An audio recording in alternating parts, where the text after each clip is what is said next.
America का वो आदमी जिसका नाम जेफरी एप्स्टीन है, जिसके नंगेपन की फिल्में आज दुनिया के सामने आ रही हैं, जो 6 साल से लेकर के 14 साल तक की बच्चियों के साथ रेप किया करता था। बंदा तो गुनाह का इरादा कर रहा था, शराब पीने का इरादा कर रहा था, ज़िना करने का इरादा कर रहा था, किसी लड़की को छेड़ने का इरादा कर रहा था, कोई हराम काम करने का इरादा कर रहा था। उसने गुनाह का इरादा किया था, हाँ, उसके दिल में अल्लाह का डर पैदा हुआ, उसने गुनाह नहीं किया। अय अल्लाह, तू उसके नाम अमाल में एक नेकी क्यों लिख रहा है? फरमाया उक्तबूहा लहू हसनतन फइन्नमा तरकहा मिन जर्राया। ऐ मेरे फरिश्तों, मेरे बंदे के नाम अमाल में एक नेकी लिख दो, इसलिए कि उसने गुनाह से जो वो बच गया है, वो मेरे डर से बचा है। उसके दिल में मेरा डर आ गया, उसके दिल में मेरा तकवा आ गया, इसलिए मेरे बंदे ने गुनाह नहीं किया है। वो मेरा बंदा एक नेकी का हकदार है। अल्लाह अकबर। ये उस रब की शान करीमी है। वो रब हम पर कितना मेहरबान है, इसको और बेहतर तरीके से समझने के लिए जो मैंने दूसरी आयत पढ़ी है, सूरह ज़ुमर की आयत नंबर 53, आयत नंबर 53, और ये वो आयत है कि सहाबी रसूल अब्दुल्लाह बिन मसूद कहा करते थे कि कुरान की सबसे ज्यादा उम्मीद दिलाने वाली, सबसे ज्यादा मायूसी को दूर करने वाली, दिल में उम्मीदों की किरण पैदा करने वाली अगर कोई आयत है तो यही आयत है, सूरह ज़ुमर की आयत नंबर 53। आइए जरा उस आयत पर भी हम एक नजर डालते हैं।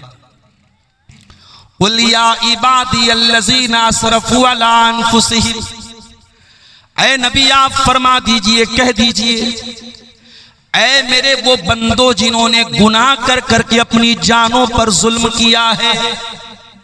गौर कीजिएगा, अल्लाह ताला चाहता तो ये भी कह सकता था, ऐ नबी मेरे गुनहगार बंदों से कह दीजिए, ऐ नबी शराबियों से कह दीजिए, ऐ नबी ज़ानियों से कह दीजिए, ऐ नबी शिर्क करने वालों से कह दीजिए। मगर अल्लाह का अंदाज देखो, अल्लाह कह रहा है कुल या इबादियल्लज़ीना असरफू, ऐ नबी आप कह दीजिए, ऐ मेरे बंदो। इंसान तो अल्लाह से डर भी नहीं रहा है। शराब पीने वाला शराब पीता है, अल्लाह से नहीं डरता है। ज़िना करने वाला ज़िना कर रहा है, अल्लाह से नहीं डर रहा है। हराम खाने वाला हराम का खा रहा है, अल्लाह से नहीं डर रहा है। कत्ल करने वाला कत्ल कर रहा है, अल्लाह से नहीं डर रहा है। वो तो अल्लाह से भाग रहा है, वो तो अल्लाह को छोड़ रहा है, मगर अल्लाह उसको छोड़ने को तैयार नहीं है। वो तो अपना रिश्ता अल्लाह से तोड़ने की कोशिश कर रहा है, लेकिन अल्लाह उससे रिश्ता नहीं तोड़ रहा है। अल्लाह ज़िना के बाद भी उसको अपना बंदा कह रहा है, कत्ल के बाद भी उसको बंदा कह रहा है, शिर्क के बाद भी उसको अपना बंदा कह रहा है। कुल या इबादियल्लज़ीना असरफू, ऐ मेरे बंदो, ऐ मेरे बंदो, तुमने पाप कर करके, तुमने गुनाह कर करके अपनी जानों पर बहुत जुल्म कर लिया, बहुत अत्याचार कर लिया, अपने आप को बहुत सता लिया। ऐ मेरे गुनहगार बंदो, आ जाओ, तुम्हारा परवरदिगार तुमको अपने दामन में बुला रहा है, अपनी रहमत में बुला रहा है। ला तक़नतू मिन रहमतिल्लाह, ऐ गुनाह करके अपनी जानों पर जुल्म करने वाले मेरे बंदो, तुम अल्लाह की रहमत से कभी मायूस मत होना। जानते हो अल्लाह की रहमत कितनी बड़ी है? चलिए मैं 2 हदीसें आपको पढ़ के सुनाता हूं, अल्लाह की रहमत कितनी बड़ी है। अल्लाह के नबी फरमाते हैं, इन्ना लिल्लाहि मियता रहमा, अल्लाह ताला के पास 100 रहमतें हैं, 99 रहमतें उसने अपने पास रखी है, एक रहमत उसने दुनिया में उतारी है। दुनिया में जो माँ को बच्चों से प्यार है, तो दुनिया के बड़े बड़े दरिंदे, जंगली जानवर, सांप बिच्छू, ये भी अपने बच्चों पर जो दया दृष्टि करते हैं, जो कृपा करते हैं, जो रहम करते हैं, जो मर्सी उनके दिल में आती है, जो प्यार और मोहब्बत एक माँ के दिल में उमड़ता है, जानवरों के दिल में, इंसानों के दिल में, अल्लाह के नबी ने फरमाया वो एक रहमत जो अल्लाह ताला ने दुनिया में उतारी है, उस एक रहमत की वजह से ये होता है, जो माँ के दिल में बच्चा जितना भी नाफरमान हो जाए, माँ कभी बच्चे से रिश्ता नहीं तोड़ती है, माँ कभी बच्चे को सताती नहीं है, माँ बच्चे से कभी बदला नहीं लेती है। जंगली जानवरों के अंदर भी, जहरीले जानवरों के अंदर भी अपने बच्चों के लिए जो प्यार है, जो प्रेम है, वो अल्लाह की एक रहमत की वजह से है। 99 रहमतें अल्लाह ताला ने अपने पास रोक के रखी, और वो 99 रहमतें क़यामत के दिन अल्लाह ताला अपने गुनहगार बंदों को अता करेगा, अल्लाह उनकी मग़फ़िरत करेगा। दुआ करो अल्लाह की रहमत हमें भी नसीब हो जाए मेरे साथियों। इतना रहीम है वो परवरदिगार। एक जंग का मौका था, जंग में मुसलमानों ने कैदी पकड़े थे, कुछ मर्द भी कैदी बन के आए थे, कुछ औरतें भी कैदी बन के आई थी। उन्हीं कैदियों में एक औरत थी जो अपने बच्चे से बिछड़ गई थी, दूध पीता बच्चा उसका कहीं बिछड़ गया था। नबी अकरम का गुजर हुआ, आपने देखा औरत अपने बच्चे के लिए बहुत बेचैन है। माँ को बच्चे से जो प्यार होता है सारी दुनिया जानती है, माँ की ममता की मिसाल दी जाती है। और जब बच्चा दूध पीने के पीरियड में हो तो न माँ को बच्चे के बिना करार मिलता है, न बच्चे को माँ के बिना करार मिलता है। नबी अकरम ने देखा औरत तड़प रही है बच्चे के लिए, दूर कहीं उसको अपना बच्चा नजर आ गया। औरत दौड़कर अपने बच्चे के पास जाती है, अपने बच्चे को सीने से लगा लेती है, अपने बच्चे को दूध पिलाने लगती है। बच्चा जब माँ के सीने में आता है, बच्चा रोते रोते खामोश हो जाता है, माँ के दिल को भी करार मिल जाता है। नबी अकरम ने फरमाया, ऐ मेरे सहाबा, क्या बताओ ये माँ जो अपने बच्चे से इतना प्यार करती है, क्या अपने बच्चे को आग में डालना चाहेगी? सहाबा ने कहा, अल्लाह के नबी, ऐसा तो कभी नहीं हो सकता। माँ तो अपने बच्चे से बहुत प्यार करती है, माँ अपने बच्चे को कभी आग में नहीं डालेगी। आपने फरमाया, लल्लाहु अरहमु बिइबादिही मिन हाज़िहिल मरातिबि वलदिहा। ऐ मेरे सहाबा, इस औरत को अपने बच्चे से जो प्यार है, इस औरत को अपने बच्चे से जो प्रेम और मोहब्बत है, उससे कहीं ज्यादा मोहब्बत अल्लाह ताला अपने बंदों से करता है। अल्लाह अपने बंदों को जहन्नम की आग में डालना नहीं चाहता है, लेकिन बंदे अल्लाह की इतनी नाफरमानियां करते हैं, शिर्क करते हैं, कत्ल करते हैं, ज़िना करते हैं और फिर तौबा भी नहीं करते हैं। इसलिए अल्लाह ताला जहन्नम की आग में डालेगा, वरना अल्लाह ताला तो बहुत रहीम है, अपने बंदों को जहन्नम की आग में वो नहीं डालना चाहता। कुरान की आयत सूरह ज़ुमर की आयत नंबर 53 हमें ये बता रही है कि अल्लाह कितना रहीम है मेरे प्यारे साथियों। इसीलिए इस्लाम हमको सिखाता है हम अल्लाह की रहमत से कभी मायूस न हो। इब्राहीम अलैहिस्सलाम के पास फरिश्ते आते हैं और आकर के कहते हैं, इब्राहीम आपको बेटा होने वाला है। उन्होंने कहा, मुझे बेटा होगा? 80 साल की उम्र हो चुकी है, बुढ़ापे में मुझे बेटा होगा? फरिश्तों ने कहा कि हाँ आपको बेटा होगा, और इब्राहीम आप अल्लाह की रहमत से मायूस न हो। इब्राहीम अलैहिस्सलाम ने जवाब दिया, वमन यक़नतु मिन रहमति रब्बिही इल्ला ज़ाल्लून। ऐ फरिश्तों, कैसी बात कर रहे हो? अल्लाह की रहमत से तो वही लोग मायूस होते हैं जो गुमराह होते हैं, जो भटक जाते हैं। ईमान वाला कभी अल्लाह से मायूस नहीं होता है। याकूब अलैहिस्सलाम को देखो, याकूब अलैहिस्सलाम एक बेटा जिसका नाम यूसुफ था, वो बेटा बचपन में भाइयों की साजिश से गायब हो जाता है। फिर दूसरा बेटा, भाई लोग आके कहते हैं कि अब्बाजान आपके बेटे को अजीज मिस्र ने रोक लिया है। हजरत याकूब अलैहिस्सलाम समझ जाते हैं कि ये भी कोई प्लानिंग है। कहते हैं, इज़हबू, ऐ मेरे बच्चों जाओ, फतहस्ससू मिन यूसुफ व अखी, और जा करके यूसुफ को तलाश करो और यूसुफ के भाई को तलाश करो। वला तयअसू मिन रौहिल्लाह, और अल्लाह की रहमत से मायूस मत हो। इन्नहू ला ययअसू मिन रौहिल्लाहि इल्लल कौमुल काफिरून। फरमाया, अल्लाह की रहमत से वही लोग मायूस होते हैं जो काफिर होते हैं। मोमिन कभी अल्लाह की रहमत से मायूस नहीं होता। इसीलिए जो कुरान का तरीका है वो अल्लाह के अजाब का डर भी हमारे दिल में होना चाहिए और अल्लाह की रहमत की उम्मीद भी हमारे दिल में होनी चाहिए। इसीलिए पांचों टाइम की नमाज में जब हम सूरह फातिहा पढ़ते हैं तो हम अल्लाह ताला के अजाब को भी याद करते हैं, उसकी रहमत को भी याद करते हैं। हम कहते हैं, अल्हम्दुलिल्लाहि रब्बिल आलमीन अर्रहमानिर रहीम मालिकी यौमिद्दीन। तमाम तारीफ़ें उस अल्लाह के लिए हैं जो सारी कायनात का रब है, जो बहुत मेहरबान है, बहुत रहम वाला है और बदले के दिन का मालिक है। वो डे ऑफ जस्टिस का मालिक है, वो इंसाफ के दिन का मालिक है। वो इंसाफ भी करेगा, वो बंदों को उनके अमाल का बदला भी देगा। हमें अल्लाह के अजाब का डर भी होना चाहिए और उसकी रहमत की उम्मीद भी होनी चाहिए। इसीलिए रहमानिर रहीम भी कहा गया और मालिकी यौमिद्दीन भी कहा गया।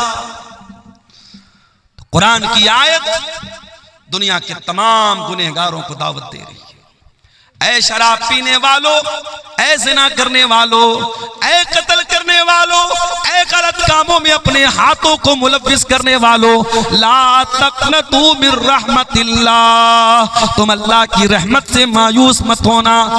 लोग कहते हैं सुबह का भूला शाम को लौट जाए, उसे भूला नहीं कहते, लेकिन दुनिया वाले फिर भी माफ नहीं करते हैं। शराबी अगर सुधर भी जाए तो ताना मारने वाले ताना मार देते हैं, अरे ये तो पहले शराब पिया करता था। कोई बुरा इंसान नेक बन जाए, दुनिया वाले कभी न कभी ताना मार देते हैं, अरे तुम्हारे पहले की जिंदगी क्या हमें मालूम नहीं है, तुम पहले कैसे थे। उसके माजी को याद दिला दिला करके, उसकी पिछली जिंदगी को याद दिला दिला करके लोग ताना मारते हैं। मगर ऐ अल्लाह, तू कैसा करीम है, तू कैसा रहीम है, तू क्या ऐलान कर रहा है। फरमाया मेरे बंदो, इन्नल्लाह यग़फिरुज़्ज़ुनूब जमीआ, तुम सच्ची तौबा तो कर लो, तुम अल्लाह से माफी तो मांग लो, तुम अल्लाह के सामने अपने आंसुओं को बहा तो लो, तुम अल्लाह के सामने गिड़गिड़ा तो लो। अल्लाह तुम्हारे तमाम गुनाहों को माफ करने को तैयार है। अल्लाह एक बार भी पलट के पिछले गुनाहों का तुमसे कोई हिसाबो किताब ना लेगा, एक बार पलट करके तुम्हारी पिछली जिंदगी का नाम भी ना लेगा। अल्लाह सारे गुनाहों को माफ कर देगा। इन्नहु हुवल गफूरुर रहीम, अल्लाह बहुत बख्शने वाला, बहुत रहम करने वाला है। कुल या इबादियल्लज़ीना अस्रफू अला अनफुसिहिम, ऐ मेरे बंदो जिन्होंने गुनाह करके अपनी जान पर जुल्म किया है। अच्छा, अल्लाह ने यह क्यों कहा कि गुनाह करके अपनी जान पर जुल्म किया है? इसमें भी एक सबक है। जब हम कोई पाप करते हैं, जब हम कोई गुनाह करते हैं तो दूसरों का नुकसान नहीं करते, हम पहले अपना नुकसान करते हैं। दुनिया का हर गुनहगार, दुनिया का हर पापी, दुनिया का हर गलत काम करने वाला सबसे पहले अपने आप को नुकसान पहुंचाता है। गुनाहों का असर उसकी अपनी जिंदगी पर भी पड़ता है। आज जिना करने वाले क्यों एड्स की बीमारी का शिकार हो रहे हैं, आज शराब पीने वाले क्यों कैंसर के मरीज हो रहे हैं, आज तंबाकू खाने वाले क्यों कैंसर हॉस्पिटलों में भरे पड़े हैं, आज नमाज न पढ़ने वाले क्यों अल्लाह की रहमतों से दूर हैं। मेरे प्यारे साथियों, जब आप गुनाह करेंगे, जब पाप करेंगे, उसका सबसे पहला नुकसान आपको खुद सहना पड़ेगा। हमारे बाप आदम, हमारी माँ हव्वा आराम से जन्नत में रहते थे। अल्लाह ने खुली छूट दी थी, तुम्हें जो खाना है खा लो, जो पीना है पी लो, आराम से जन्नत में रहो। वला तक़रबा हाज़िहि शजरता फतकूना मिनज़्ज़ालिमीन, ऐ आदम ऐ हव्वा, जन्नत में कुछ भी खा सकते हो, बस एक पेड़ है, उस पेड़ के करीब मत जाना। कौन सा पेड़ था भाई? उसका नाम नहीं बताया गया, और नाम नहीं बताया गया तो हमें जानने की जरूरत भी नहीं। बाज़ लोग बिला वजह ऐसे सवालात ज्यादा करते हैं जिसका कोई मतलब नहीं। मौलवी साहब, वो कौन सा पेड़ था जो आदम अलैहिस्सलाम को अल्लाह ताला ने खाने से मना किया? आपको क्या करना भैया, खाना है आप क्यों पूछते? इमाम अबू हनीफा रहमतुल्लाह अलैह के उस्ताद थे इमाम इब्राहिम नखई। उनसे किसी ने पूछा कि इबलीस कुंवारा है या शादीशुदा है, और अगर इबलीस शादीशुदा है तो उस इबलीस की बीवी का नाम क्या है? उन्होंने कहा माफ फरमाइए, मैं इबलीस की शादी में गया नहीं था। अजीबो गरीब सवालात लोग करते हैं। एक आदमी बीड़ी पी रहा है, सिगरेट पी रहा है, और मुझसे आके पूछ रहा है मौलवी साहब, वो हाबिल काबिल में जो झगड़ा हुआ था इस लड़की की वजह से, उस लड़की का नाम क्या था? मैंने कहा आपको रिश्ता भेजना है उसके पास। अजीबो गरीब मसाइल, लोग सवालात के नाम पर भी आज ऐसे सवालात करते हैं कि अल्लाह रहम फरमाए। मेरे प्यारे साथियों, सवाल वो कीजिए उलमा से जो आपके दीन और दुनिया से रिलेटेड हो, इसका कोई मतलब। बस अल्लाह ने मना कर दिया उस पेड़ के करीब मत जाओ, अल्लाह ने नाम नहीं लिया, हमें जानने की जरूरत नहीं। शैतान आया, वही शैतान जो अल्लाह से वादा कर चुका है, तुम लातियन्नहुम मिन बैनि अयदीहिम व मिन खल्फिहिम व अन ऐमानिहिम व अन शमाइलिहिम व ला तजिदु अक्सरहुम शाकिरीन। ऐ अल्लाह, मैं आदम को और आदम की औलाद को कयामत तक बहकाता रहूंगा। ऐ अल्लाह, मैं तेरे बंदों को कयामत तक बहकाता रहूंगा। कभी आगे से बहकाऊंगा, कभी पीछे से बहकाऊंगा, कभी दाहिनी तरफ से बहकाऊंगा, कभी बाएं तरफ से बहकाऊंगा। व ला तजिदु अक्सरहुम शाकिरीन, और अल्लाह मैं वादा करता हूँ तेरे ज्यादातर बंदों को तेरा नाशुक्रा बना दूंगा, तेरे बंदों की मेजॉरिटी, तेरे बंदों की ज्यादातर संख्या तेरी नाफरमान हो जाएगी, तेरे साथ शिर्क करेगी, तेरी धरती पर पाप करेगी, तेरी नाफरमानी करेगी। शैतान तो वादा कर चुका था और शैतान को अल्लाह ने यह अथॉरिटी दे दी थी कि ठीक है, तू आदम को और आदम की औलाद को तू बहकाने की कोशिश कर सकता है। शैतान आया और उसने कहा, ऐ आदम, ऐ हुआ, अला अदुल्लुकुम अला शजरतिल खुल्दी, ऐ आदम, ये पेड़ जिसके करीब जाने से अल्लाह ने मना किया है, ये पेड़ कोई मामूली पेड़ नहीं है, ये अमृत का पेड़ है, ये हमेशा हमेश तुम्हें जिंदगी देगा, इस पेड़ का फल तुम खा लोगे तो हमेशा हमेश रहोगे। अच्छा, एक बात ये पता चली कि इंसान की जो नेचुरल ख्वाहिश होती है कि उम्र लंबी मिल जाए, ये इंसान की जो नेचुरल ख्वाहिश है, ये आदम अलैहिस्सलाम के अंदर भी थी। शैतान ने हजरत आदम को बहकाने के लिए रास्ता कौन सा अपनाया, हथियार कौन सा चुना? कहा कि ऐ आदम, ये पेड़ ऐसा है, अमृत का पेड़ है, इसको खा लोगे कभी मौत नहीं आएगी। तो लंबी जिंदगी की जो तलब होती है वो आदम के अंदर भी थी। कहा, ऐ आदम, इस पेड़ को खा लो, तुम हमेशा हमेश रहोगे। लेकिन शैतान को यह भी पता था आदम इतनी जल्दी मेरी बात नहीं मानेंगे। वकासमहुमा इन्नी लकुमा लमिनन नासिहीन, शैतान ने कसम खा के कहा, ऐ आदम, मैं अल्लाह की कसम खा के कहता हूँ, मैं तुम्हारी खैर खाही चाहता हूँ। पता ये चला अल्लाह वालों को अल्लाह के नाम पे आसानी से बेवकूफ बनाया जा सकता है। जो अल्लाह को मानने वाला हो उसके सामने अल्लाह की कसम खा लो, वो बात मान लेगा, वो इकरार कर लेगा। शैतान ने अल्लाह की कसम खा के कहा, ऐ आदम, ऐ हव्वा, मैं तुम्हारा बहुत बड़ा खैर का हूं, बहुत बड़ा तुम्हारा भलाई चाहने वाला हूं। कुरान कहता है, फदल्लाहुमा बिगुरूर, शैतान ने हमारे बाप आदम को, हमारी माँ हव्वा को अपने शीशे में उतार लिया, उनसे वो पाप करवा दिया, उनसे वो गलती हो गई और उन्होंने वो पेड़ का फल खा लिया। फलम्मा ज़ाक़ा शजरा, और जब दोनों ने उस पेड़ को सिर्फ चख लिया, खाया भी नहीं था, सिर्फ चखा था, हाय हाय, खाया भी नहीं, अल्लाह ने अकला नहीं कहा, अल्लाह ने जाका कहा, यानी आदम और हव्वा ने बस उस पेड़ को जरा सा टेस्ट किया था। अरे खाया होता तो क्या असर होता, सिर्फ टेस्ट किया था, सिर्फ जरा सा मुंह में डाला था। फलम्मा ज़ाक़ा शजरत बदत लहुमा सौआतुहुमा, जैसे ही उस पेड़ के फल को उन्होंने स्वाद ले लिया, उसका टेस्ट ले लिया, उसको मुंह में डाल लिया, दोनों की शर्मगाहें खुल गईं, दोनों के बदन के कपड़े उतर गए। अल्लाह की नाफरमानी की पहली सजा क्या मिली? नंगे हो गए। जन्नत में रेशम के कपड़े पहनते थे, बेहतरीन कपड़े पहनते थे, आदम का कपड़ा भी उतर गया, हव्वा का कपड़ा भी उतर गया। अच्छा, जब दोनों नंगे हो गए तो पहली चिंता क्या हुई कि अपनी शर्मगाह को कैसे ढांपा जाए। कुरान कहता है, बदत लहुमा सौआतुहुमा वतफिका यक्सिफानी अलैहिमा मिन वरक़िल जन्ना, और आदम और हव्वा दोनों जन्नत के पत्तों से अपनी शर्मगाह को ढांपने लगे। उन्हें नंगा रहना पसंद नहीं था, उन्हें शर्मगाह का खुला रहना पसंद नहीं था। आज कितने बदतमीज लोग हैं, कितने बेगैरत लोग हैं, नंगे रहने को और शर्मगाह को दिखाने को वो बहुत बड़ी तरक्की समझते हैं। आज कितनी लड़कियां हैं, कितनी औरतें जो अपने जिस्म की नुमाइश करके इंस्टाग्राम पर पैसे कमा रही हैं। कितने बेगैरत शौहर हैं जो अपनी बीवी के जिस्म की नुमाइश करके पैसे कमा रहे हैं। वो लोगों, ये नंगा रहना, ये नंगापन, ये न्यूडिटी, ये वल्गैरिटी, ये उरियानियत, ये बेहुदापन, ये आदम का तरीका नहीं है, ये हव्वा का तरीका नहीं है। आदम का तरीका तो अपने आप को कवर करना है, अपने आप को छुपाना है। जो हकीकत में आदम की औलाद है, जो आदमी कहलाने के लायक है, जो इंसान कहलाने के लायक है, वो कभी भी वल्गैरिटी को पसंद नहीं करेगा, वो न्यूडिटी को पसंद नहीं करेगा, वो नंगेपन को पसंद नहीं करेगा। नंगापन ये इंसानियत के खिलाफ है, ये ह्यूमैनिटी के खिलाफ है, ये आदम और हव्वा के तरीके के खिलाफ है। दोनों जल्दी से अपनी शर्मगाह को कवर करने लगे, ढांपने लगे। दोनों को एहसास हुआ हमने बहुत बड़ी गलती कर दी, हमने अल्लाह की नाफरमानी कर दी, हमारे बदन का कपड़ा भी उतर चुका है, दोनों ने अल्लाह की बारगाह में हाथ उठाया और क्या दुआ की, जरा दुआ के अल्फाज पे गौर करो।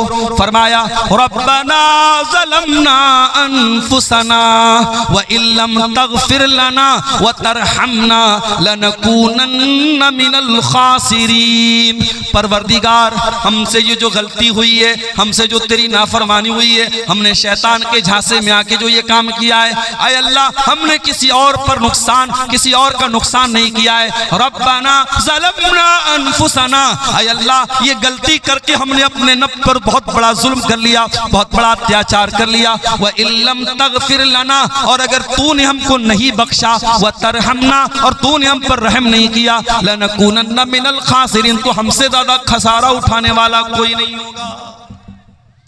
पता ये चला कि जब हम और आप गुनाह करते हैं तो अपने नफ्स पर जुल्म करते हैं, अपने आप पर अत्याचार करते हैं। और आगे बढ़िए, यूनुस अलैहिस्सलाम को देखिए, अपनी कौम को छोड़ के चले गए अल्लाह की इजाजत के बगैर, अल्लाह की मर्जी के बगैर, अल्लाह की इजाजत के बगैर, अल्लाह के हुक्म के बगैर अपनी बस्ती को छोड़ के चले गए। अल्लाह ने कहा पहुंचा दिया, फल्तकमहुल हूत, मछली के पेट में पहुंचा दिया।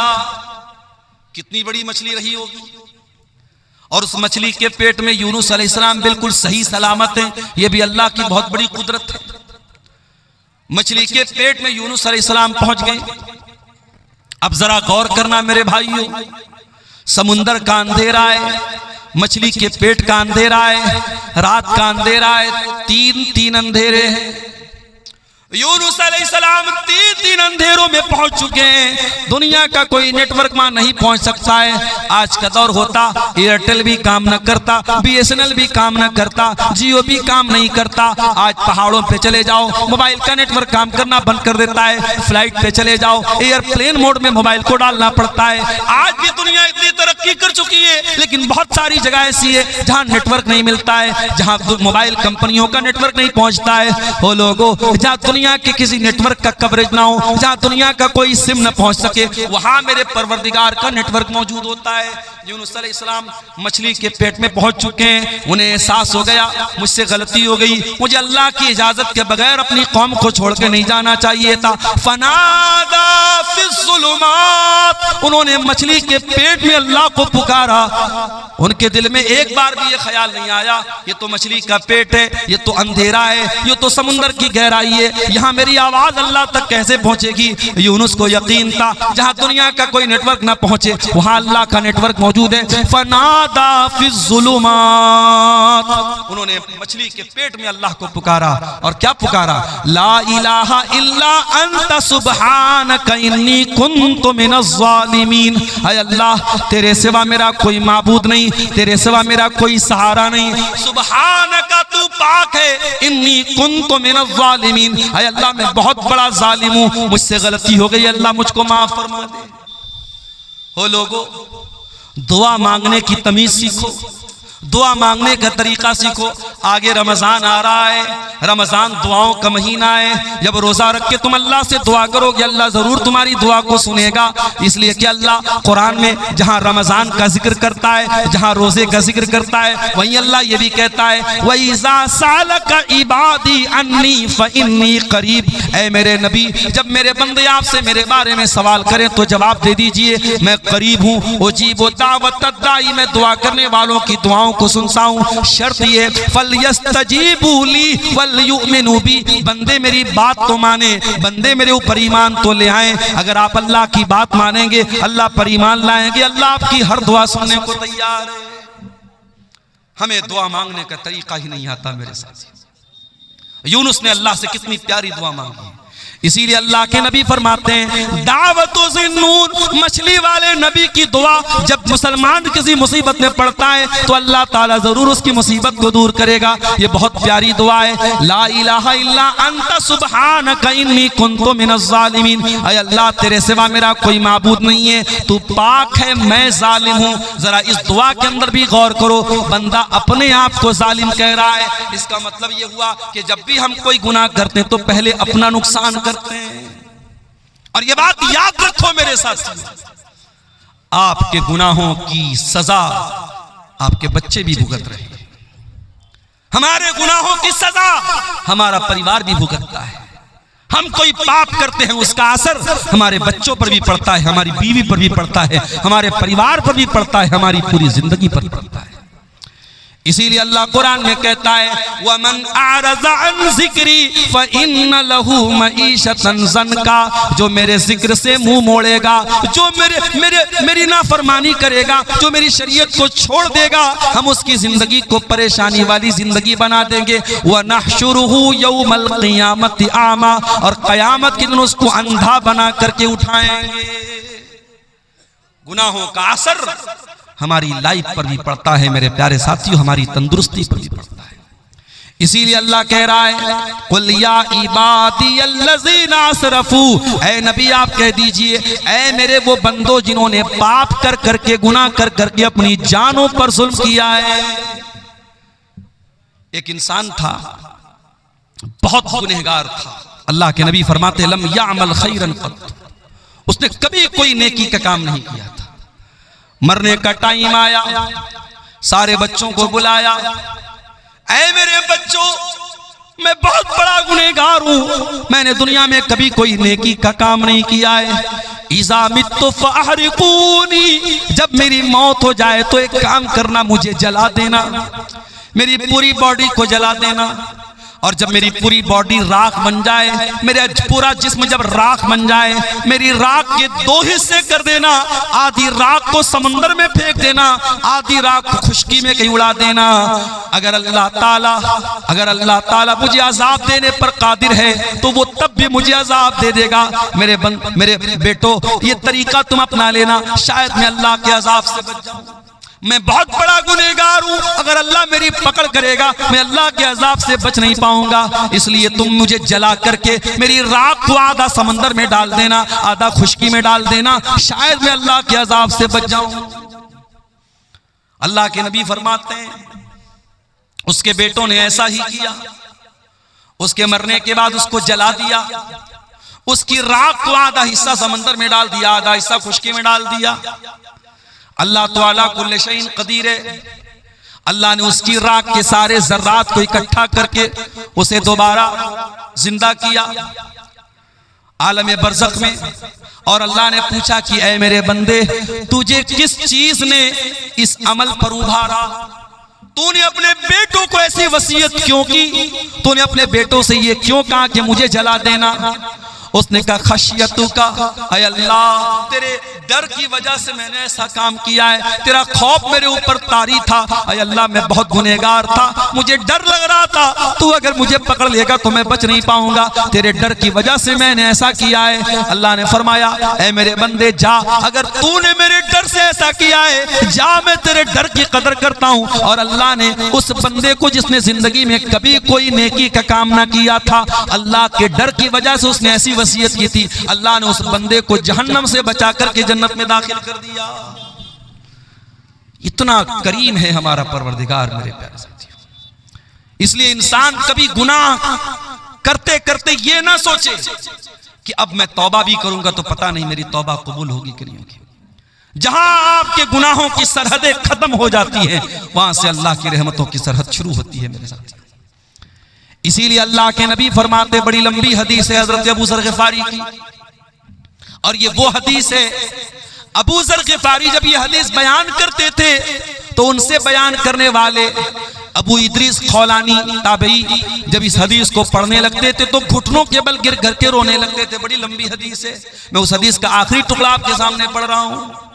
अल्लाह के नबी फरमाते कि अल्लाह ताला कहता है ऐ मेरे बंदो, तुम में से जितने लोग पहले पैदा हुए, जितने बाद में आए, जितने इंसान हैं, जितने जिन्नात हैं, अगर सब मेरे पास आकर के मुझसे अपना अपना सवाल करें, अपनी अपनी मुराद मांगे और सबको मैं उनकी मुराद दे दूं, मा नक़स मिन मुल्की शैया, मेरी हुकूमत के खजाने में, मेरी सल्तनत में कोई कमी आने वाली नहीं है। इल्ला कमा यनकुसुल मिख्यतु मिनल बहर, जैसे समंदर में सुई को डाला जाए तो सुई समुंदर से जितना पानी लेके निकलेगी, जरा सा भी पानी सुई लेकर के नहीं निकल सकती। सुई को समुद्र में डाला जाए कितना पानी निकलेगा। अल्लाह ने फरमाया अगर सारे बंदों को मैं उनकी मुंह मांगी मुराद दे दूं, मेरे खजाने में उतनी भी कमी आने वाली नहीं है। उसके बाद अल्लाह के नबी कहते हैं, अल्लाह ताला कहता है, ऐ मेरे बंदो, अगर सारी दुनिया के लोग सबसे ज्यादा मुत्तकी बन जाएं, परहेजगार बन जाएं, मा ज़ादा फी मुल्की शैया, मेरी सल्तनत में कोई बढ़ोतरी होने वाली नहीं है। सारी दुनिया के इंसान और जिन्नात कानू अला अफजर क़ल्बि रजुल, सब मेरे नाफरमान बन जाएं, सब गुनहगार बन जाएं, मा नक़स मिन मुल्की शैया, मेरी सल्तनत में कोई कमी आने वाली नहीं है। हम अगर गुनाह करते हैं मेरे साथी, हम अगर पाप करते हैं तो हम अपना नुकसान करते हैं, अल्लाह का कोई नुकसान नहीं करते हैं। अल्लाह की शान में, उसकी हुकूमत में कोई कमी आने वाली नहीं है मेरे प्यारे साथी। इसीलिए हमें और आप को चाहिए कि हम अल्लाह की तरफ रुजू करें, हम अल्लाह से सच्ची तौबा करें। और सूरह ज़ुमर की आयत हमें उसी तौबा की तरफ बुला रही है मेरे साथी।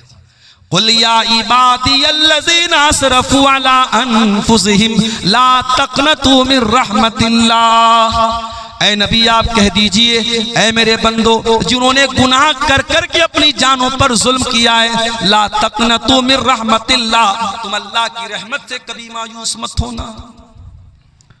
14 फरवरी की तारीख अभी गुजरी है, पूरी दुनिया में इसको वैलेंटाइंस डे के नाम से मनाया जाता है।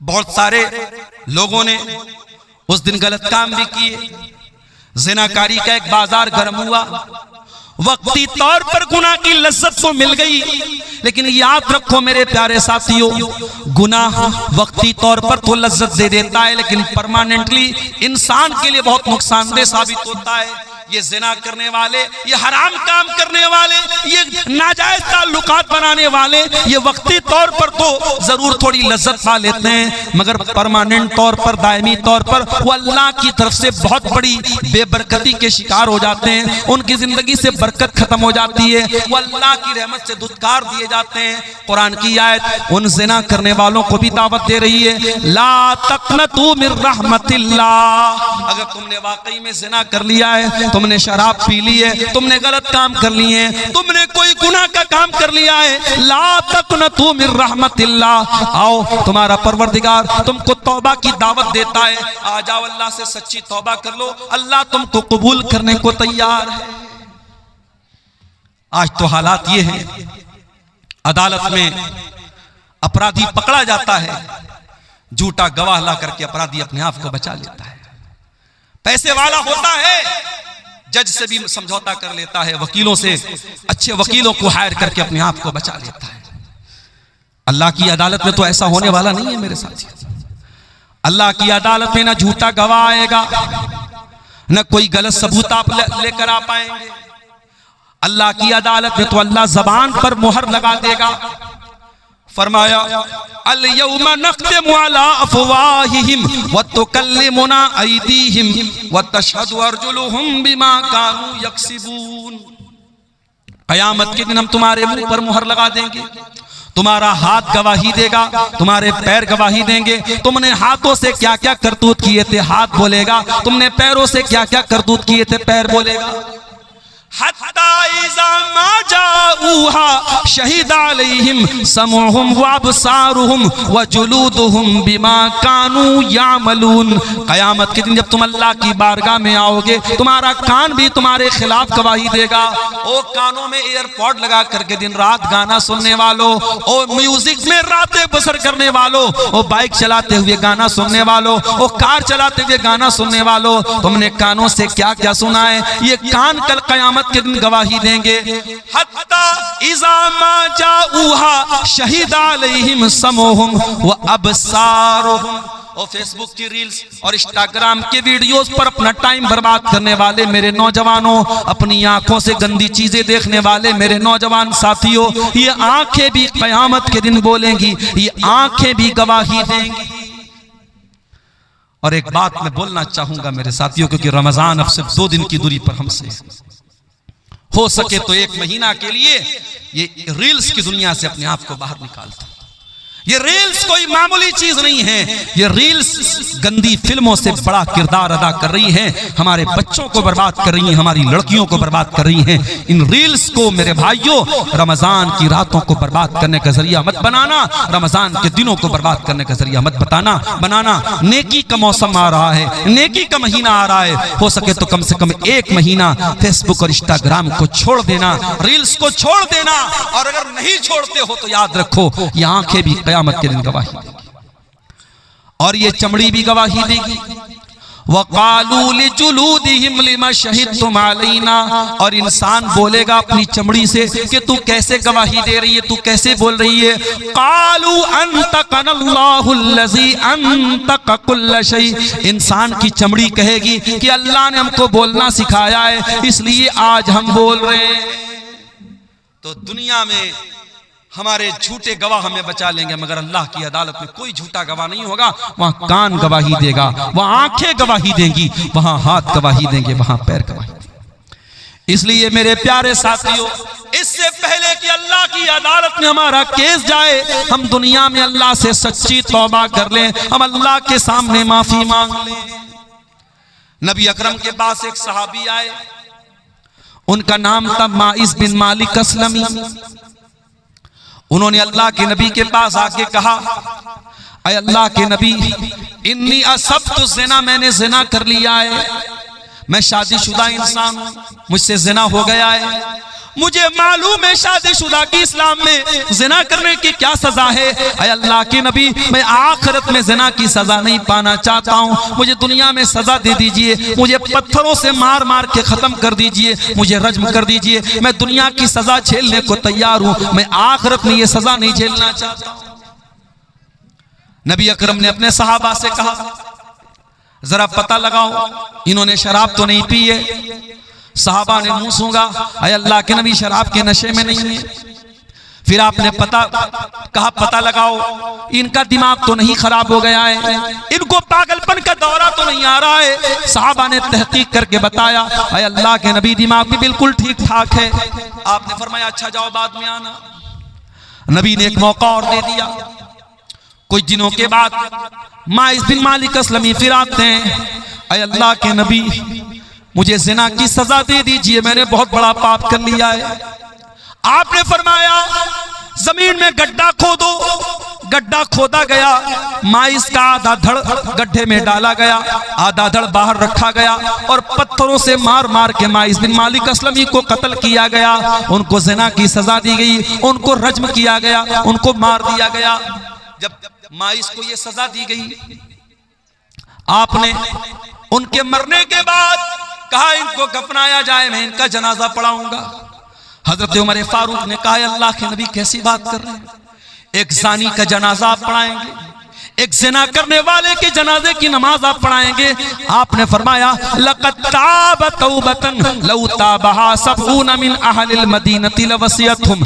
ऐ उमर तुम्हें क्या मालूम ये इसने कितनी सच्ची तौबा की है। ऐ उमर ये चाहता तो अपने आप को बचा सकता था, कौन जानता था इसने ज़िना किया है। इसने आकर के मेरे पास सच्ची तौबा की है, इसने आकर के अपने गुनाह का इकरार किया है। ऐ उमर इसने इतनी सच्ची तौबा की है, अगर मदीना के 70 गुनहगार भी ऐसी तौबा कर लेते तो अल्लाह 70 गुनहगारों को माफ कर देता। नबी ने जनाजे की नमाज पढ़ाई और इस वाक़े के कुछ ही दिनों के बाद अल्लाह के रसूल के पास एक औरत आती है। उस औरत का नाम तो नहीं मालूम, लेकिन वो कबीले गामिद की औरत थी, गामिदिया, उसको हदीसों में गामिदिया का नाम आया है। गामिदिया औरत आती है और वो आकर के कहती है अल्लाह के नबी मुझे पाक कर दीजिए, मैंने भी ज़िना किया है। और बाज़ उलमा ने लिखा कि माइस बिन मालिक असलमी ने इसी के साथ ज़िना किया था, वल्लाहु आलम, इसका कोई प्रूफ नहीं है। उसने आकर के कहा अल्लाह के नबी मुझे ज़िना की सजा दे दीजिए। आपने उसको टालने की कोशिश की। उसने कहा अल्लाह के नबी आप मुझे टालना चाहते हैं जैसे आप माइस बिन मालिक को टालना चाहते थे। अय अल्लाह के रसूल इन्नी लहुबला, मैं हमल से हूँ, मैं पेट से हूँ, मेरे पेट में बच्चा भी है, वलदुज़ ज़िना भी है। अय अल्लाह के नबी मैं वाकई में ये पाप मैंने किया है, मुझको आप ज़िना की सजा दे दीजिए। नबी अकरम ने कहा अगर वाकई में तुम हमल से हो तो जाओ, जब बच्चे की डिलीवरी हो जाए, जब बच्चा पैदा हो जाए, तब तुम मेरे पास आना। यहाँ अपराधी अपने आप को बचाता है, यहाँ अपराधी खुद चल के आया है और अल्लाह के नबी उसको बचने का मौका दे रहे हैं। 9 महीने का टाइम आपने दे दिया। 9 महीने के बाद जब बच्चा पैदा हो गया, वो औरत अपने बच्चे को गोद में लेकर के आती है। अय अल्लाह के नबी, मैं वही औरत हूँ, गामिदिया, बच्चा पैदा हो चुका है, ये बच्चा ले लीजिए और मुझको ज़िना की सजा दे दीजिए। आपने फरमाया नहीं नहीं, बच्चा अभी बहुत छोटा है, अभी माँ के दूध के बिना ये बच्चा नहीं रह पाएगा। जब तक ये माँ का दूध पी रहा है तुमको सजा नहीं मिलेगी। जाओ, जब बच्चा दूध छोड़ देगा, जब रोटी खाने लगेगा, तब तुम मेरे पास आना। 2 साल का टाइम आपने और दे दिया। जरा गौर करो मेरे प्यारे साथियों, 2 साल लंबा टाइम होता है। शायद सहाबा भी उस औरत को भूल चुके हैं, शायद अल्लाह के नबी भी भूल चुके हैं, शायद किसी को उस औरत के बारे में कुछ याद भी नहीं है। 2 साल के बाद सहाबे किराम के साथ अल्लाह के नबी बैठे हैं। एक औरत आती है, उसके हाथ में छोटा बच्चा है और बच्चे के हाथ में रोटी का टुकड़ा है। अय अल्लाह के रसूल, मैं वही गामिदी औरत हूँ, मेरा बच्चा रोटी खाने लगा है, दूध छोड़ चुका है। अय अल्लाह के नबी, अब देर न कीजिए, मैंने जो पाप किया था उस पाप का बोझ में अपने सीने पर महसूस कर रही हूँ। अय अल्लाह के नबी, मुझे ज़िना की सजा दुनिया में दे दीजिए, मैं आखिरत की सजा झेल नहीं पाऊंगी। तहिरनी या रसूल अल्लाह, अय अल्लाह के नबी, मुझे पाक कर दीजिए। आपने बच्चा एक मुसलमान के हवाले किया। औरत को गड्ढा खोद के गड्ढे में डाला गया, पूरे बदन को कस करके चादर से लपेटा गया ताकि बेपर्दगी ना हो। हाय हाय, औरत को ज़िना की सजा हो रही है, पत्थरों से मारा जाएगा। लेकिन इस्लाम औरत के पर्दे का कितना ख्याल रखता है कि ये सजा भी बेपर्दगी के साथ नहीं दी जाएगी। आज दुनिया वाले अपने आप को कहते हैं हमने औरत को बड़ी इज्जत दे दी। अरे तुमने क्या इज्जत दी? अमेरिका का वो आदमी जिसका नाम जेफरी एप्स्टीन है, जिसके नंगेपन की फिल्में आज दुनिया के सामने आ रही हैं, जो 6 साल से लेकर के 14 साल तक की बच्चियों के साथ रेप किया करता था। बाकायदा उसका एक आइलैंड था अमेरिका में, और उस आइलैंड पर वो 6 साल से लेकर के 14 साल तक की बच्चियों को किडनैप करता था, उनके साथ दरिंदगी करता था, उनको नोचता था, उनके साथ ज़िना करता था। और यही नहीं, एप्स्टीन फाइल में यहां तक मौजूद है कि वो दरिंदा बच्चियों को कत्ल करके उनका गोश्त खाया करता था। ये दरिंदे ये आज इंसानियत की बात करते हैं, ये हैवान ये आज औरत की आजादी की बात करते हैं। अरे औरत को इज्जत अगर किसी ने दी है तो मजहब इस्लाम ने दी है। औरत को सम्मान किसी ने दिया है तो मजहब इस्लाम ने दिया है। औरत को सजा मिल रही है ज़िना की, मगर इस्लाम उस सिचुएशन में भी बेपर्दगी की तालीम नहीं देता है। नबी ने कहा उस औरत के पूरे बदन को कपड़े से कस करके बांधा जाए ताकि उसकी बेपर्दगी ना हो, उसके जिस्म की नुमाइश ना हो। पत्थरों से मारा जाने लगा, औरत का कपड़ा खून से लथपथ हो गया। थोड़ी देर के बाद उस औरत का इंतकाल हो गया। जब उसके ऊपर पत्थर मारा जा रहा था, उसके खून के कुछ छींटे हजरत खालिद बिन वलीद के कपड़े पर पड़ गए। खालिद बिन वलीद का सफेद कपड़ा, उस पर उस औरत के खून के छींटे पड़ गए। खालिद बिन वलीद की जबान से कुछ नाजेबा कलमात निकल गए, कुछ गलत चीजें निकल गई। पता नहीं कैसी गंदी औरत का खून मेरे कपड़े पर पड़ गया, इस तरीके का कोई जुमला उनके जुबान से निकल गया। नबी ने फरमाया महलन या खालिद, ऐ खालिद खबरदार, अपनी जबान को लगाम दो। लक़द ताबत तौबतन लौ ताबहा साहिब मुहसिन लगफिर लहू। ऐ खालिद, इस औरत ने इतनी सच्ची तौबा की है, अगर कोई डाकू कोई डाका डालने वाला भी अगर तौबा करता तो अल्लाह ताला उसकी तौबा को कबूल कर लेता। मेरे प्यारे साथियों, उसके बाद अल्लाह के नबी ने उस औरत की भी जनाजे की नमाज पढ़ाई है। इसको तौबा कहते हैं। मेरे प्यारे साथियों, जब गुनहगार अपने गुनाहों के एहसास के बोझ के तले दब जाए और अल्लाह से अपनी गुनाहों की माफी मांगे, इसको तौबा कहते हैं। तौबा कोई खिलवाड़ नहीं है मेरे प्यारे साथियों, तौबा कोई मजाक नहीं है। जब तक इंसान को अपने गुनाहों का एहसास न हो, जब तक अपने गुनाहों की जिंदगी पर शर्मिंदगी न हो, नदामत न हो, जब तक उसकी आंखों से नदामत के आंसू न बहते हो, तब तक तौबा का कोई मतलब नहीं। और ये भी याद रखो मेरे प्यारे साथियों, अगर इंसान ने कोई ऐसा गुनाह किया है जिसका ताल्लुक हुकूकुल इबाद से है। किसी की जमीन हत्या ली, किसी का माल हड़प लिया, किसी के साथ चीटिंग कर ली, बेईमानी कर ली, फ्रॉड कर लिया, किसी की जमीन पर नाजायज कब्जा कर लिया, किसी के मकान पर तजावुज कर लिया, तो ये वो गुनाह है जो सिर्फ तौबा करने से माफ नहीं होगा, जो सिर्फ अल्लाह के सामने रोने से माफ नहीं होगा। अगर आपने हुकूकुल इबाद पे डाका डाला है, अगर आपने किसी का हक मारा है, तो वो हक आपको देना पड़ेगा। दुनिया में पैसे के बदले आप पैसा देते हैं। ये नेपाल बॉर्डर का इलाका है, मैंने देखा चंदे में नेपाल का भी कुछ पैसा नजर आ रहा है। बॉर्डर के इलाकों में नेपाल का पैसा भी चल रहा है, इंडिया का पैसा उस पार चल रहा है, उधर का पैसा इस पार चल रहा है बॉर्डर के इलाके में। लेकिन आप इंडिया का पैसा सऊदी अरब में लेके जाएं, नहीं चलेगा, वहां रियाल चलेगा। दुबई आप लेके चले जाए, वहां आपका इंडिया का पैसा नहीं चलेगा, वहां दिरहम चलेगा। कुवैत में आप चले जाएं, वहां दीनार चलेगा। अमेरिका में चले जाएं, वहां डॉलर चलेगा। ब्रिटेन में आप चले जाएं, वहां पाउंड चलेगा।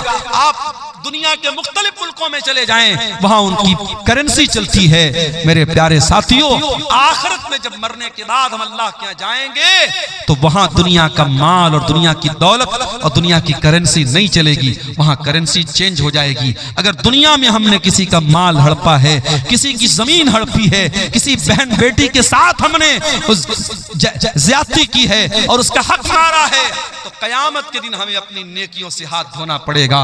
कोई हमारी नमाज लेके चला जाएगा, कोई रोजा लेके चला जाएगा, कोई तरावी लेके चला जाएगा, कोई हज लेके चला जाएगा, कोई उम्रा लेके चला जाएगा, और उसके बाद भी अगर हकदार खड़े होंगे, अल्लाह के नबी फरमाते हैं सुम्मा उखिज़ मिन सय्यिआतिहिम, फिर उनके गुनाहों को लेकर के हमारे नामे आमाल में डाला जाएगा।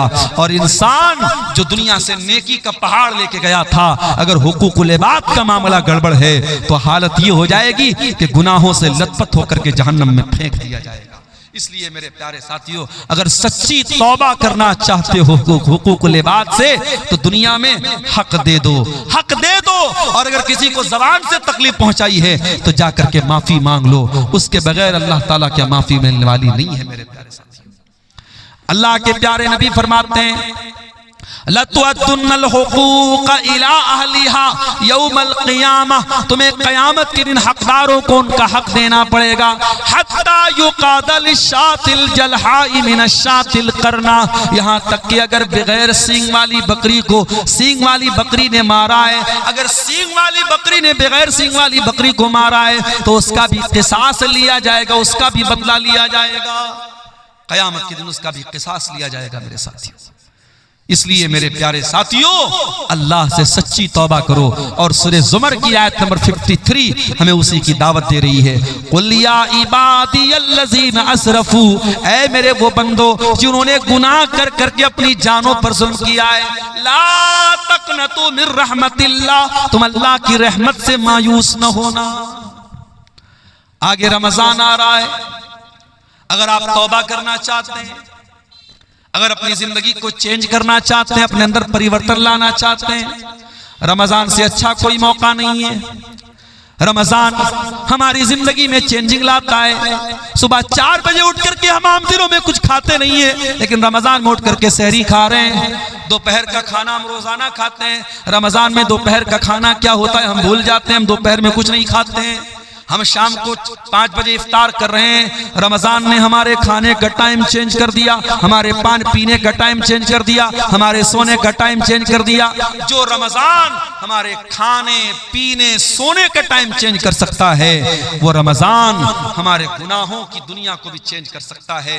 अगर कोई शराब पीता है, आए सच्ची तौबा करे कि इस रमजान से मैं शराब को हाथ नहीं लगाऊंगा। कोई सिगरेट पी रहा है, कोई नशा कर रहा है, कोई जिना कर रहा है, आए और इस रमजान में अल्लाह से सच्ची तौबा करे, अल्लाह अब मैं जिना के करीब नहीं जाऊंगा, मैं शराब के करीब नहीं जाऊंगा, मैं हराम काम के करीब नहीं जाऊंगा। मेरे प्यारे साथियों, रमजान एक बेहतरीन मौका है अल्लाह से सच्ची तौबा करने का। और इसीलिए रमजान के आखिरी अशरे में जो एक रात आती है, जिस रात को अल्लाह ने खैरुम मिनल फिशार, 1000 महीनों से अफजल कहा है। 1000 महीना कितना होता है? 84 साल। एक रात की इबादत 84 साल से भी बेहतर है, उससे अफजल है वो रात रमजान के आखिरी अशरे की कोई रात है। हजरत आयशा ने पूछा, अय अल्लाह के नबी, अराअयता इन अलिमतु अय्य लैलतिन लैलतुल क़द्र, अय अल्लाह के नबी अगर मुझे पता चल जाए कि कौन सी रात कद्र की रात है, अगर मुझे मालूम हो जाए कि कौन सी रात शब कद्र है, मैं उसमें क्या पढ़ूंगी? आपने फरमाया, ऐ आयशा तुम ये दुआ पढ़ा करो, अल्लाहुम्मा इन्नका अफ़्वुन तुहिब्बुल अफ़्व फ़अफ़ु अन्नी, ऐ अल्लाह तू माफ करने वाला है, तू माफी को पसंद करता है, मुझको भी माफ कर दे। कितनी प्यारी दुआ है। रमजान के आखिरी अशरे में, ताक रातों में है, हम अल्लाह से ये दुआ कर रहे हैं। हम अल्लाह से कारोबार नहीं मांग रहे हैं, जायदाद नहीं मांग रहे हैं, खेत खलिहान नहीं मांग रहे हैं, बच्चों की तंदुरुस्ती नहीं मांग रहे हैं, बीवी की सेहत नहीं मांग रहे हैं। हम क्या मांग रहे हैं? अल्लाहुम्मा इन्नका अफ़्वुन तुहिब्बुल अफ़्व, ऐ अल्लाह तू माफ करने वाला है और तू माफी को पसंद करता है। ऐ अल्लाह तू कुरान में बार बार कहता है, व इन ताफू व तस्फहू, ऐ मेरे बंदो तुम माफ कर दो ज्यादा बेहतर है। तुम बदला ले सकते हो, तुम इंतकाम ले सकते हो, मगर माफ कर दो तो ज्यादा बेहतर है। ऐ अल्लाह तू कुरान में बार बार ये ऐलान करता है, मेरे बंदो माफ कर दिया करो, मेरे बंदो दरगुजर कर दिया करो। ऐ अल्लाह इन्नका अफ़ू, तू माफ करने वाला है, तुहिब्बुल अफ़्व, माफी को पसंद करता है, फ़अफ़ु अन्नी, ऐ अल्लाह मैं भी तेरा पापी बंदा हूँ, मैं गुनाहों की गठरी लेके आया हूँ, मैं गुनाहों की पोटली लेके आया हूँ। ऐ अल्लाह रमजान की ताक रातों में तेरी बारगाह में हाथ उठा के दुआ कर रहा हूँ, ऐ अल्लाह तू मेरे पापों को माफ कर दे, मुझे दरगुजर कर दे। ये दुआ भी मेरे प्यारे साथियों हमें सिखा रही है कि रमजान का बहुत अहम काम क्या है, हम तौबा करें। और बड़े बदनसीब हैं वो लोग जो रमजान में 14 घंटे भूखे रहते हैं, प्यासे रहते हैं, बीवी के पास नहीं जाते हैं, हलाल चीजों को अल्लाह के हुक्म पर छोड़ देते हैं, लेकिन हराम छोड़ने को तैयार नहीं है। अगर आप 14 घंटे हलाल छोड़ सकते हैं, अल्लाह के हुक्म पर तो हराम क्यों नहीं छोड़ सकते? यही तो ट्रेनिंग दे रहा है रमजान, यही तो ट्रेनिंग दे रहा है रोजा, कि अगर आप फजर से लेकर के मगरिब तक खाना हलाल है, पानी हलाल है, बीवी हलाल है, अगर आप हलाल चीजों को छोड़ सकते हैं, तो ऐ शराब पीने वाले तू शराब क्यों नहीं छोड़ सकता? ऐ जिना करने वाले तू जिना क्यों नहीं छोड़ सकता? ऐ हराम रिलेशनशिप में अपनी जिंदगी बर्बाद करने वाले, अपने बीवी को धोखा देने वाले शौहर, अपने शौहर को धोखा देने वाली बीवी, तू क्यों नहीं हराम रिश्ते से तू तौबा कर सकती है? अगर तू अल्लाह के हुक्म पर हलाल को छोड़ सकती है, तो हराम को क्यों नहीं छोड़ सकती है? कभी आपने गौर किया है मेरे साथ? हम जब रमजान में रोजा रखते हैं, गर्मी का मौसम होता है, अभी तो फरवरी में रमजान शुरू हो रहा है, हमने तो अप्रैल और मई में भी रमजान देखा है, सख्त गर्मी में भी हमने रमजान का रोजा रखा है। जब गर्मी में रोजा आता है, हम क्या करते हैं? सुबह फजर के टाइम हमने सहरी की है, जोहर का टाइम आया, हम मस्जिद में आए, वजू बनाने के लिए हमने पानी मुंह में डाला, कुल्ली के लिए पानी मुंह में डाला, हमने हलक बिल्कुल सूख के कांटा बना है, पानी मुंह में गया है, पानी के 2-4 कतरे अगर हलक के नीचे डाल ले, कौन देखने वाला है? कोई कैमरा तो नहीं लगा है यहाँ पे, हमारे बगल वाले को भी नहीं मालूम होगा कि हम कुल्ली करने के लिए मुंह में पानी डाल रहे, पानी अंदर जा रहा है, उसको भी नहीं पता चलेगा। लेकिन गौर कीजिए, वो कौन सी ताकत है मेरे साथियों, पानी मुंह में जा रहा है मगर बाहर आ रहा है, हलक के नीचे आप उतरने नहीं देते हैं। इसी का नाम तकवा है, और रमजान यही तकवा हमें सिखाता है।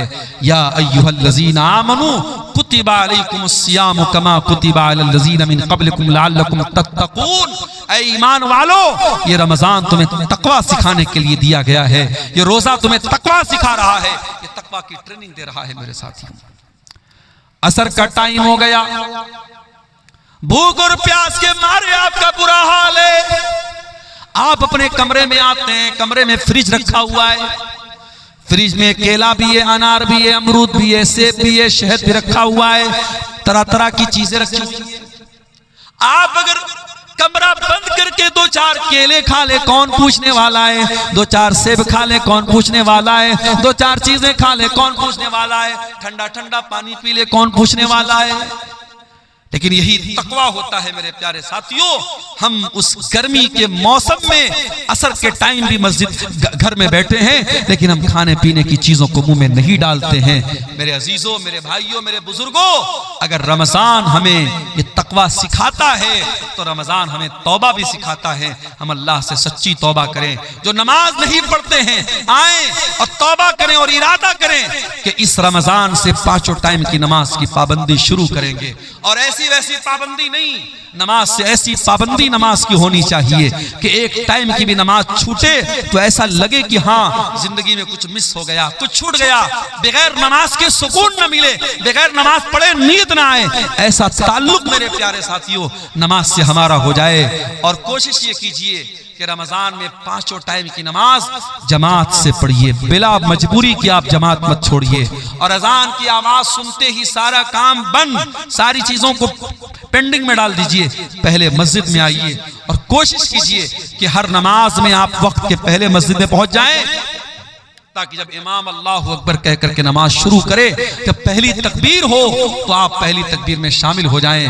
अल्लाह के प्यारे नबी फरमाते हैं लौ यअलमुन्नासु मा फिन निदाई वस्सफ़िल अव्वल, अगर लोगों को पता चल जाए कि इकामत में शामिल होने का क्या सवाब है और पहली सफ में शामिल होने का क्या सवाब है, तो लोगों को अगर पर्ची डाल के आना पड़े और कुरान अंदाजी करके आना पड़े तो पर्ची डाल करके आएंगे, मगर पहली सफ में जगह पाएंगे। मेरे प्यारे साथियों, रमजान में एक टाइम की नमाज भी न छूटनी पाए, ये हम कोशिश करें। और हम ये भी कोशिश करें कि रमजान की रातें, दिन में तो हम भूखे प्यासे रहते हैं और रात में बैठ करके मोबाइल पर कोई फिल्में देख रहा है, कोई गाने सुन रहा है, कोई चैटिंग कर रहा है, वो हालात हमारे साथ नहीं होने चाहिए। रमजान की रातों को भी हम बचा करके रखें। और खास तौर से जब रमजान का आखिरी अशरा आ जाए, जिसमें ताक रातों में हमें शब कद्र को तलाश करने का हुक्म है। आखिरी अशरे के बारे में हजरत आयशा कहती हैं, जब रमजान का आखिरी अशरा आता था, अल्लाह के नबी पूरी पूरी रात जागते थे, अपने घर वालों को जगाते थे और कमर कस लेते थे। हमारे यहाँ उल्टी बात है, आखिरी अशरा आता है, कोई मार्केटिंग कर रहा है, कोई बीवी का कपड़ा देखने के लिए मार्केट जा रहा है, औरतें मेकअप का सामान लेने के लिए बाजार जा रही हैं। अल्लाह के वास्ते आखिरी अशरे को शॉपिंग का अशरा मत बनाओ, उसे खरीदारी का अशरा न बनाओ। मेरे प्यारे साथियों, आखिरी अशरे में कोशिश करो कि हम ज्यादातर अपना टाइम इबादत में गुजारें। और इसीलिए एतिकाफ जैसी इबादत को आखिरी अशरे में सुन्नत करार दिया गया, ताकि आखिरी अशरे में हम अल्लाह को राजी करें। मेरे प्यारे साथियों, सूरह ज़ुमर की वो आयत हमें दावत दे रही है, या इबादियल्लज़ीना अस्रफू अला अनफुसिहिम, ऐ मेरे बंदो, अगर तुमने गुनाह कर करके अपनी जानों पर जुल्म किया है, आओ ला तक़नतू मिर रहमतिल्लाह, तुम अल्लाह की रहमत से मायूस मत हो। इन्नल्लाह यग़फ़िरुज़्ज़ुनूब जमीआ, अल्लाह तुम्हारे सारे पापों को, सारे गुनाहों को माफ कर देगा। इन्नहु हुवल गफूरुर रहीम, अल्लाह बहुत बख्शने वाला, रहम करने वाला है। मेरे अजीजों, ये चंद सवालात हमारे सामने आए हैं, जल्दी जल्दी इनका जवाब भी देख लेते हैं। रोजे की फजीलत पर कहा गया है कि कुछ बयान कर दीजिए। मेरे प्यारे साथियों, रोजे की इससे बढ़ के क्या फजीलत होगी कि जन्नत के 8 दरवाजे हैं और जन्नत के 8 दरवाजे में एक दरवाजा जिसका नाम बाबुर रैयान है, वो खास रोजेदार के लिए। और ये भी याद रखिए, रोजा एक सीक्रेट इबादत है। हम जब रोजा रखते हैं, हम हकीकत में रोजा है कि नहीं ये सिर्फ हम जानते हैं, हमारा अल्लाह जानता है। हम चाहे तो रोजा हम ना रखें और बिल्कुल होंठ हमारा सूखा रहे, चेहरा बिल्कुल उतरा रहे और लोगों को देख के लगे कि ये बहुत बड़ा रोजेदार है, तो रोजा मेरे और अल्लाह के बीच का मामला है। इसीलिए अल्लाह के नबी फरमाते, अल्लाह ताला कहता है अस्सौमु ली व अना अजज़ी बिही, तमाम नेकियों का सवाब मैं 10 गुना से लेकर के 700 गुना तक देता हूं, मगर रोजे का सवाब क्या दूंगा मैं अभी क्लियर नहीं कर रहा हूं, क्योंकि बंदा रोजा मेरे लिए रखता है। यदौ तामहु व शराबहु व शहवतहु मिन अजली, बंदा मेरे लिए खाना छोड़ता है, पानी छोड़ता है, बीवी हलाल है, बीवी के पास नहीं जाता है। जब मेरा बंदा मेरे लिए अपनी हलाल चीजों को छोड़ रहा है तो मैं क्या बदला दूंगा, मैं अभी क्लियर नहीं करूंगा। यह आखिरत में पता चलेगा, ये कयामत के दिन पता चलेगा कि रोजे का बदला क्या मिलेगा। तो रोजा एक ऐसा अमल है मेरे प्यारे साथियों, जिसका सवाब अल्लाह ताला ने सीक्रेट रखा है। इसलिए हमें और आपको रोजा हर हाल में रखना है। और ये भी याद रखिए, लड़कियां अगर बड़ी हो गई हैं, और लड़की कब बालिग होती है इस्लाम में, जब लड़कियों को पीरियड आने लगे। जब लड़की को पीरियड आने लगा तो शरीयत की नजर में वो बालिग है, अब आप उसको कंपलसरी रोजा रखवाइए। कुछ लोग 15-15 साल की लड़कियां हो जाती हैं और वो स्कूल जा रही है, कहते रहे मौलवी साहब हमारी लड़की तो अभी छोटी है, स्कूल जा रही है, उससे रोजा तोड़वा देते, रोजा नहीं रखते। हराम है ये। अगर आपकी बेटी को अगर वो शरीयत की नजर में बालिग हो चुकी है, वो स्कूल जा रही है, कॉलेज जा रही है, कुछ भी, ये अल्लाह ताला के बहाना नहीं चलेगा, उसको रोजा रखना पड़ेगा। मेरे साथियों, रोजा माफ नहीं होगा। हाँ, अगर औरत पीरियड में है तो वो रोजा वो नहीं रखेगी, बाद में पूरा करेगी। अगर पैदाइश के बाद जो औरत को खून आता है अगर वो आ रहा है तो वो रोजा नहीं रखेगी, बाद में रखेगी। औरत अगर प्रेग्नेंट है और रोजा रखने से बच्चे को नुकसान है तो वो रोजा नहीं रखेगी, उस रोजे की बाद में वो कज़ा करेगी। अगर बच्चे को दूध पिला रही है औरत और अगर उस हालत में वो बच्चे को दूध पिला रही है, अगर उस हालत में रोजा रखेगी तो उसकी सेहत को नुकसान हो रहा है तो वो उस रोजे की कज़ा बाद में करेगी। लेकिन बाकी आप बिला किसी उज्र के, मजबूरी के अगर आप रोजा छोड़ते हैं तो ये जायज नहीं है।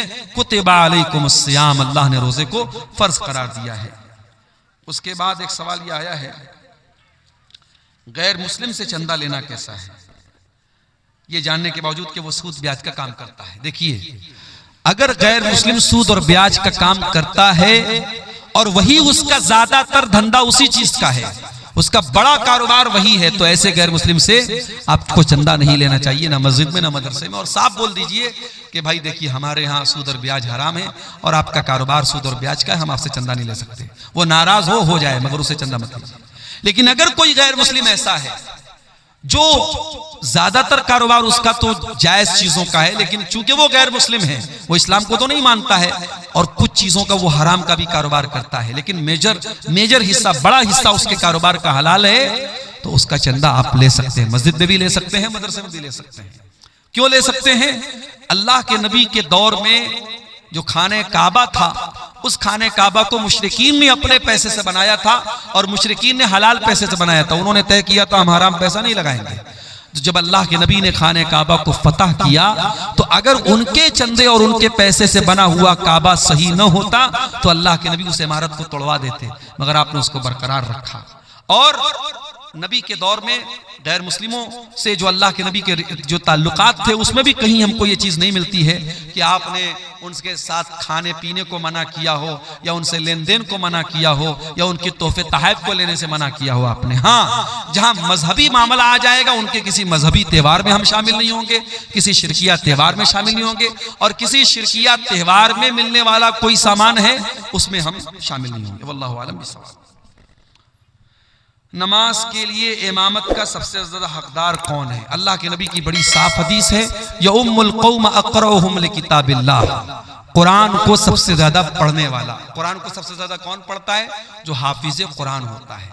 तो अगर कोई हाफिज कुरान है वो इमामत का सबसे ज्यादा हकदार है।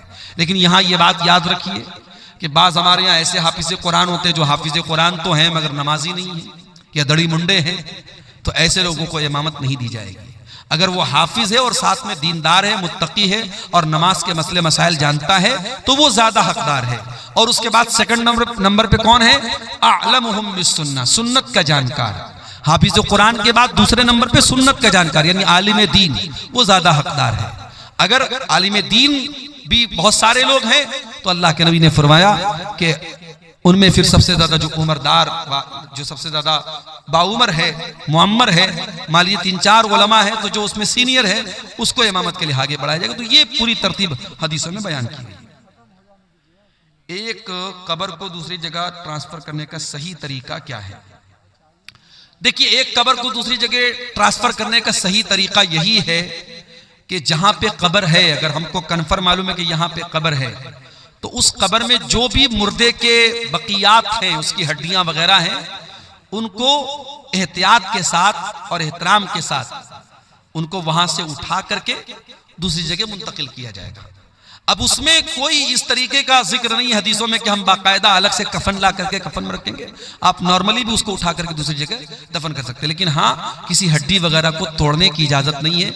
उस कब्र में जो भी लाश के बकियात हैं उनकी बेहुरमती और तौहीन करने की इजाजत नहीं है। और बहुत इमरजेंसी केस में ही एक कब्र को दूसरी जगह मुंतकिल किया जाएगा, बिला वजह ऐसा करना ठीक नहीं है। वल्लाहु आलम बिस्सवाब। तो ये चंद सवालात थे। अल्लाह ताला से दुआ है रब्बुल आलमीन हम सबको नेक अमल, अच्छी समझ की तौफीक अता फरमाए।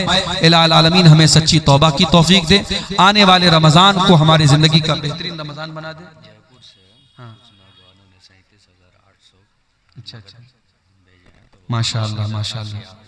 जयपुर के कुछ हमारे नौजवान साथी जो यही के वो लोग जयपुर में जाके रहते हैं, माशाअल्लाह। अच्छा, रूस वाले हैं।